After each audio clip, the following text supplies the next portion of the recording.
He said, daughter, be of good cheer. Be on your way. Your faith has made thee whole. Jesus walks on down to the man's house. Somebody, the gospel writer says, somebody ran out and said, no need for you to come now. For she has passed on and gone on to the other side. But Jesus, my master, he said, where is she laid at? He went in and said, she's not dead, she's just asleep.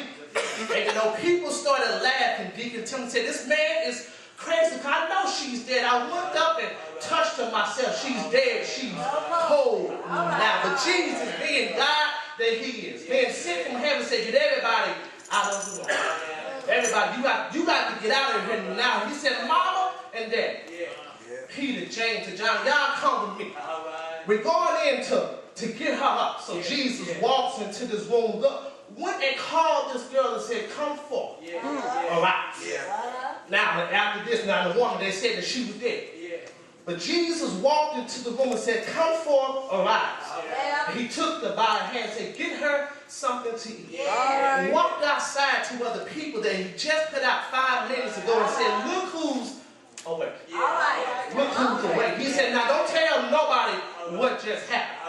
How does God react to our dash hope? How does the Father feel about those who are ill? Stand with him at the pool of Bethesda. He stood out there and saw the pool of Bethesda was when the angel came down and troubled the water. And if you had a sickness, the first one in was made whole. And Jesus looked out and saw this man who had an infirmity for 38 long years and said, what will thou want? He said, I have no man to put me in the pool after the angel troubled the water. He said, take up your bed and walk. My master, he stands at the pool of Bethesda. And I want to tell you, somebody long for God to speak to your lonely heart. My brothers, he's not doing it just for them that was recorded in the Bible. He's doing it for me. He's doing it for you. The God who spoke still speaks. The God who can still come. He comes into our world. He comes into your world. He comes to do what you can. And sometimes you have to ask a question along this life journey. Where is God when I am hurt? Where is this God of Abraham, Isaac, and Jacob? Is God the one who sits high and looks down low? Is he really paying attention to me while I hurt?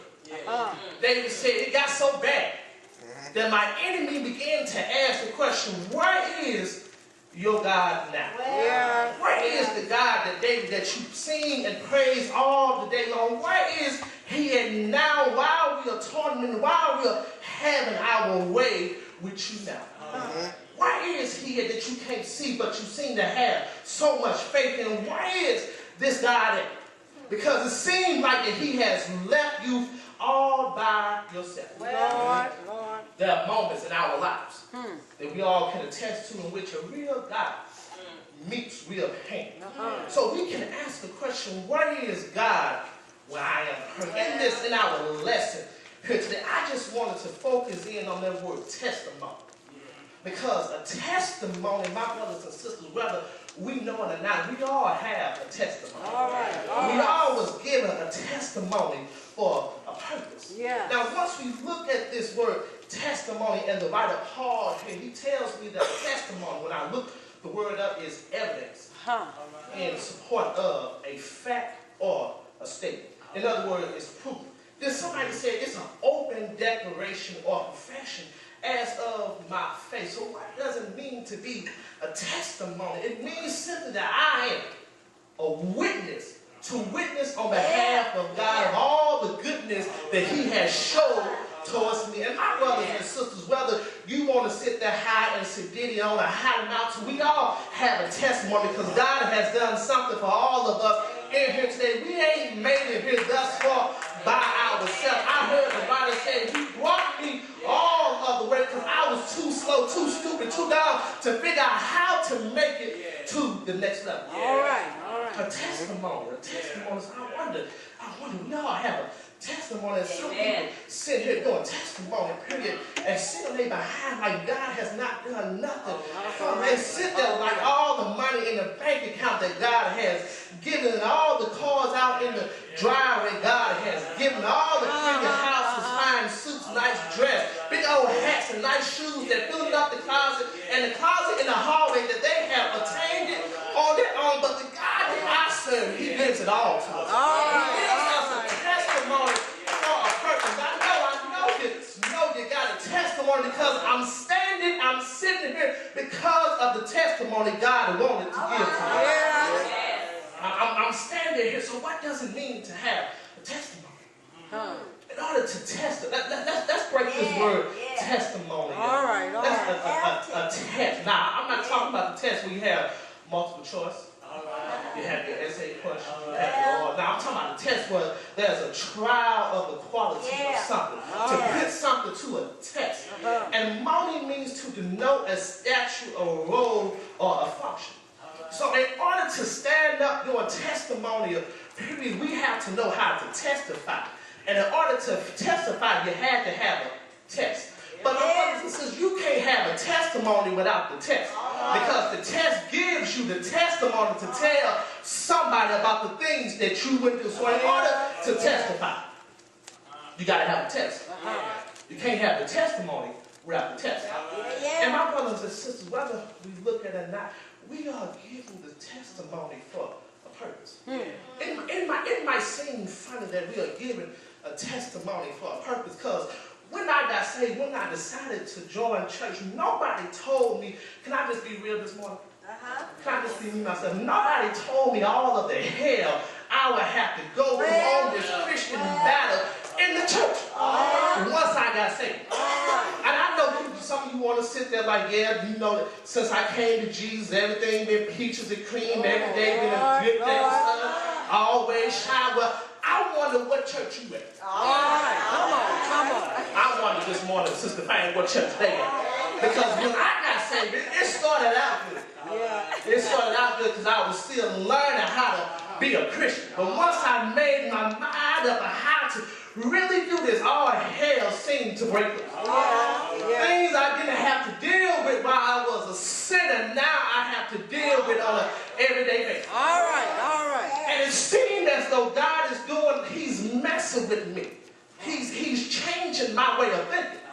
Because how I would have handled things as a sinner in the world, I can't find myself to handle them as a saint in the church.